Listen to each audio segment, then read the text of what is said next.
If Bob Ferguson did not have his moral hypocrisy, he would have absolutely nothing. This segment is brought to you by Eastside Weight Loss Clinic. Some patients like me can lose 20 to 30 pounds in a month or two. Schedule your free 15-minute consultation today at eastsideweightlossclinic.com. If there were a time as an elected leader, as anyone in a position of leadership, to speak out about retail theft, organized retail theft, that time would have been the summer of 2020.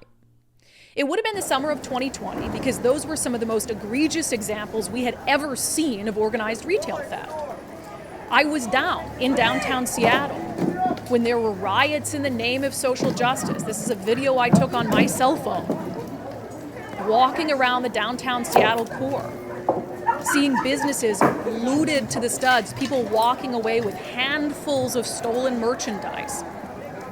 Mannequins all over the street in the rain that had been stripped of what they were wearing, windows broken on just about every business, every retail shop in a 6 square block radius.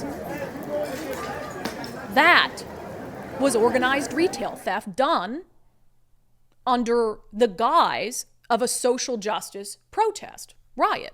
Sure, there were some people on the street that day as we were covering it who were very much there because of George Floyd and who were peacefully assembled. But what it turned into was mass looting, mass rioting, organized retail theft, the worst case our state had ever seen, although we had seen over that summer instances of this already happening in places like Minneapolis, for instance. And so it was only a matter of time before it happened here. I'd also note that some of those businesses that I, filmed at the time that I saw looted to the studs, they've never, even today, 4 years later, they never opened back up. So it wasn't just a 4-hour period of destruction and downtown Seattle got right back on track. No, it never recovered from that. It was a really good thing at the time, though, that Attorney General Bob Ferguson came out with a really strong statement and said that his office, him as the chief law enforcer of the state of Washington, simply would not tolerate such behavior. Let's revisit what he said back then. What's that, Bob? Oh, that's right. He didn't say anything. The chief law enforcer of the state of Washington in 2020 had nothing to say about organized retail theft, the worst case of it our state had ever seen. He had nothing to say about it because it wasn't politically palatable to his base. This was started as a protest in the name of racial justice. So just because it devolved into mass criminal activity, well, he can't say anything about that. So he didn't say anything at the time. Well, then it happened in Bellevue as well.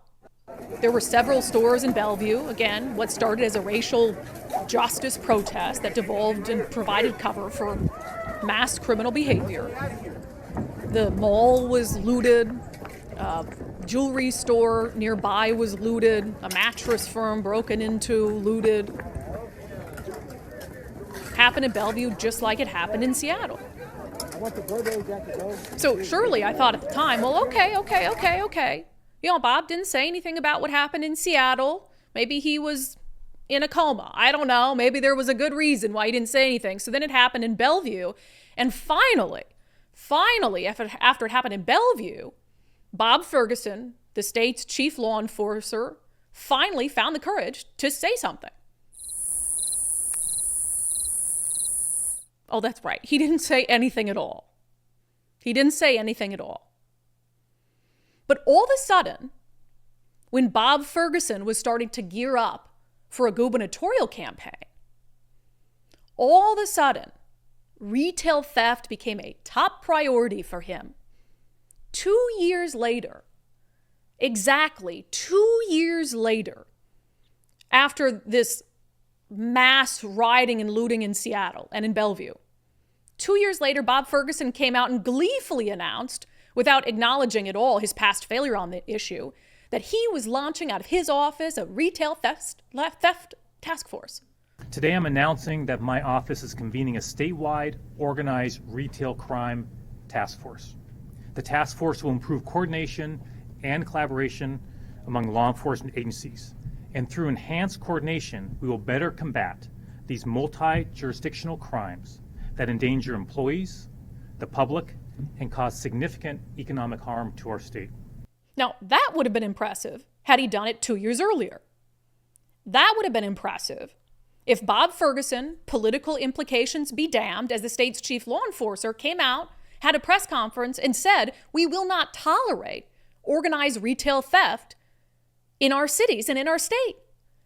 And I am going to work to set up a retail theft task force. And we're going to track these people down.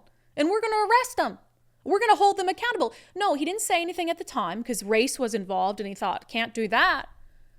But when the public safety crisis proceeded to careen out of control, and when he realized that Jay Inslee wasn't going to seek another term, that he was going to be running for governor, well, he decided, well, I need to pretend that I cared about these crime issues the entire time. So he launches the Retail Theft Task Force, and now tackling retail theft is a core part of his campaign platform as he's running for governor. He sent out a tweet on his campaign account saying, organized retail theft is a serious problem. This is just a couple days ago, and we're taking action. Yesterday, my office convicted a man for stealing more than $140,000 worth of goods during 28 different thefts at Target stores in Pierce, King, and Kitsap counties. He's going to prison. On the same day, we filed a criminal prosecution for over 23 different thefts of $48,000 worth of eye drops. Exactly 2 years ago, I formed an organized retail crime task force. Last year, we secured resources for an investigations and prosecutions unit. Today, that unit is holding criminals accountable. We're sending a message that you cannot steal from Washington businesses with impunity. These crimes harm workers, shoppers, and our economy. As governor, I will invest additional resources into the Attorney General's organized retail crime unit. He says, we're sending a message that you cannot steal from Washington businesses with impunity. No, you're sending a message that you only care when people steal from Washington businesses when you're trying to run a campaign for governor. You're sending a message that you only care when people steal from Washington businesses when those people aren't part of your political base and when you don't rely on their votes to get elected. This is someone who, again, if he did not have his moral hypocrisy, he would have nothing. And if Bob Ferguson had come out, even 2 years later, even 2 years later, and announced his retail theft task force, and if he had even mentioned, we watched what happened on the streets of Seattle and in Bellevue and other communities across our state. And you know what? We didn't do enough at the time. We want to do more now. It's become a bigger issue. Like a ounce of self-awareness, an ounce of humility. But there is none. And it goes well beyond what happened in 2020 during the riots. We've seen Target stores, you mentioned Target here, all over the place. The rest of us law-abiding people, what do we have to do? Well, we got to shop for things that are locked behind plexiglass because that's how bad retail theft has become. Like so many other issues, politicians like Bob Ferguson, politicians of his political persuasion, they wait until something reaches crisis levels. They wait until a majority of the populace is bothered by it.